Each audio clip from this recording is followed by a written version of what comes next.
Hey sis, we made it through day 22. Hey, we almost done. We getting it. We getting it. I don't even know what I'm saying right now, but I am very excited. This month has just been so rejuvenating for me, and I hope you could say the same. I know there have been moments we've been fighting for our lives. I know there have been moments that the cravings have been ripping us a new one, but at the end of the day, I can say, at least for me, and like I said, I hope for you, that this clean eating has really helped me beyond just getting deeper with the Lord. Like, yes, growing closer to God, getting deeper with Him, getting clear revelation, definitely. Creme de la creme, chef's kiss, like that's the bottom line of fasting. But I can say that the clean eating has definitely just like refreshed my system and has just made me feel like more energetic. My taste is changing. It's expanded my cooking repertoire, you could say, because there are certain things I'm like, well, let me just try this at home. Let me try to just make it myself. Because even if it's like fried, or even if it's a certain ingredient that you would buy at the store, like a sauce, a dipping sauce, for instance, but you make it at home, at least you know what's in it. So I noticed that I feel better, I feel lighter, my mind is clearer, and it's just a testament to the fact that what we eat really does impact us. So that's why I said I hope even after this fast, you will continue to try to eat as clean as possible, give or take, but I know I'm going to continue it. But anyways, today I want to talk about coveting. Why you need to water your own grass, sis. Water and look at your own grass. Coveting is a slippery slope, and it's one of the main ways. I mean, there are several ways because the devil think he's slick, but it's one of the main ways that the devil tries to get us to lose faith in God. Because at the end of the day, we have to remember the enemy's main goal is to get us to lose faith in God and stop serving God, stop worshiping and praising God. That's his MO. That's the end all be all for him. If he can get us to walk away from praising the Lord and serving the Lord and having faith in the Lord, he's accomplished his mission. And so he wants us to fall away. And one of the ways he does that is by coveting. And coveting makes us want what somebody else has. It's deeper than just looking at what they have or a lifestyle that they live or whatever, and being like, oh, wow, that's nice. You know, that's really admirable. Maybe I could take a gem or two from it. It's like, I want that. I want your man. Essentially, I want your marriage. I want your house. I want your job. I want the parent-child relationship you have with your children. Like, I want that. That's why even things like relationship goals can be slippery, because you start to idolize a couple, you start to put them on a pedestal, and you start to covet what they have. And it's like, that's for them. It's unique to them. And honestly, you don't know what people be doing or dealing with behind the scenes to keep up the appearances, keep what they have, to attain what they have.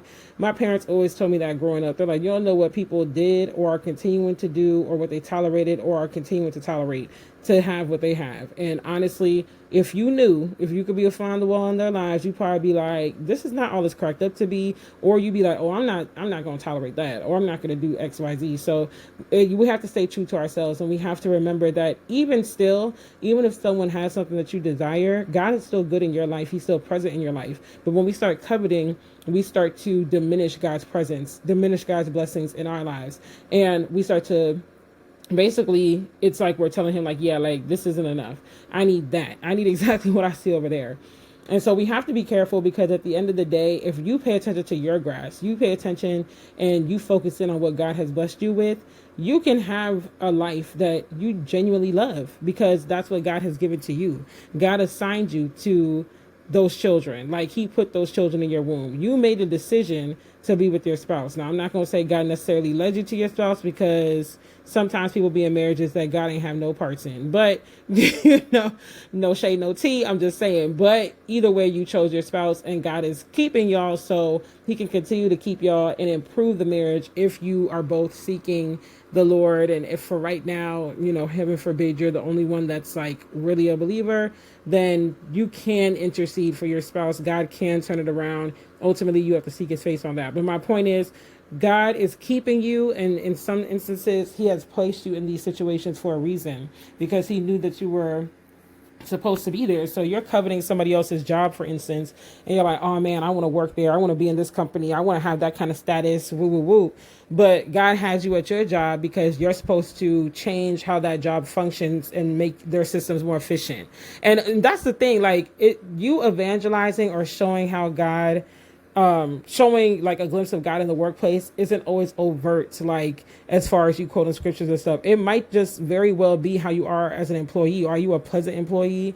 Do you show up on time? Do you do your work? Are you honorable? Like those are all godly traits that people should be able to see. Maybe God has it so that you are supposed to do a little evangelism in the workplace or something, or get to know someone and be the light in their life. And maybe you don't necessarily preach down a word, but you make sure that they have some food to eat. Maybe they're struggling and you're like, hey, like, I decided to buy you lunch this week or something. You just don't know what God's doing. And he places us in these spaces for a reason, but we lose sight of that. And we are looking more to external things and coveting and desiring what other people have versus looking to him and saying like, okay, why you have me in this space? So that's why coveting is dangerous. And then too, like, I'll share a little testimony and then I'll be out your hair for today. I remember about 10, 11 years ago at this point, time is flying, y'all. We getting older. Like, that's crazy work. But about 10, 11 years ago at this point, I had a friend at the time, and her then boyfriend, then eventually who became her husband, were like that couple. Like they were, if you've been to DC or you're from DC, there's like a prototype. Like you work in these powerful institutions, you work downtown, you take the train to work, power suits, the whole nine, or at least like a fly work outfit, because our generation didn't really do the power suits too much, but you at least had a work look, fly, dapper, young professional. We out here, we making moves, all the things, we moving and shaking. And then they had that going on. They were a young Christian couple, and they were really knee deep in their faith, like going to church faithfully, serving in the church, part of ministries, ministering to people, really about this life. Then they had the house. They had built like a brand new home to move into after their first year of marriage. And they had their first child, I want to say, within a year and a half of when they got married. So they were just living the life that, long story short, I wanted for myself, because we were in our mid-20s around this time. And I was just like, man, like, I really want that life. Like, that's what I want. I want to be married to a godly man who really takes his walk with the Lord seriously. I want to be married to a godly man who's ambitious, that is like, yeah, let's build our dream. It wasn't really necessarily their dream home, but it was their dream home, and in that season. So I wanted that. I wanted a man who wanted a nice new home. I wanted a man who was godly. I wanted all this stuff. And I found myself coveting what they had, like literally to the point where I'm like, that's not fair. How come she got that? And, I'm more serious in my walk, and I don't have the past that she has, because, we were real close. That was honestly one of my best friends. And of course, as with the best friend, you're going to know all their tea for the most part. We always keep some things to ourselves. So I started to covet. I started to compare. I started to get envious and be like, well, I should have that. I should have this. Da, da, da, da. And it got so bad to the point where one day we were leaving a business meeting, and my other best friend at the time was going through like a bad breakup and things of that nature. And so she was blatant with her bitterness at that time, and she would tell you she was blatant with it. And my friend, who had the life we all wanted, was really in her my husband era. Like everything was my husband, flashing the ring, all that. I get it. I'm probably going to be on that too when I get married. So y'all just brace yourselves, because I'm probably going to be extra. I'm just going to tell you that right now. And I remember we were leaving the business meeting and we were talking, and she was like, why was so-and-so so like nasty tonight? Like her attitude was just so stank every time I brought up my husband. And I'm getting irritated, because I'm like, we know you saying my husband, like we don't know him, just say his name. I don't know how women do that, honestly, but hey, it's neither here nor there. So I used that as an opportunity to just confess how I was feeling to her. And she was like, wow, like, I don't know why everyone feels so, envious, or they're coveting what I have. Like, I didn't even ask for this life, which is true. She was one of them types that didn't even really want to get married for real, or like she wasn't pressed to get married to him. Lo and behold, like a year and a half after that conversation that I had with her, she confessed so much to me, like everything that was happening in their marriage. And when I tell you, when I found out, my jaw dropped. And it was just a realization to me that like you could be coveting something that honestly it's not all it's cracked up to be honest. Like, I'm not going to say everybody's situation ain't great, because some people really are living a great life and they're not just flexing online. But a lot of people, it's really not all it's cracked up to be. So we have to remember, even when people are telling you things, or you're seeing certain things on social media, like you could just be getting a fraction of the truth, or you could be getting an embellished version of the truth. So you really have to keep that in mind, and just keep your eyes fixed on Christ. if they are telling the full truth, the whole truth, and nothing but the truth, then great for them. If they're embellishing it, they know that and they got to deal with that with God. But what you can do is regulate your emotions and regulate your mindset and not start comparing and getting envious and jealous and wanting what they have and being like, why don't I have this? I'm so great. I'm so this, I'm so that, because now you're trickling into pride and you don't want to trickle into that because that ain't cute on nobody. So let's not covet as we're going through the rest of this fast. Let's really take an inventory of ourselves and see, like, have I been in a season of coveting lately? Do I feel like I'm entering that season? And what are ways that I could prevent myself from getting there if you haven't been there at all or in a while? And let's just really guard our hearts. We have to guard our hearts. We have to be responsible with that because, like I said, the enemy thinks he's slick.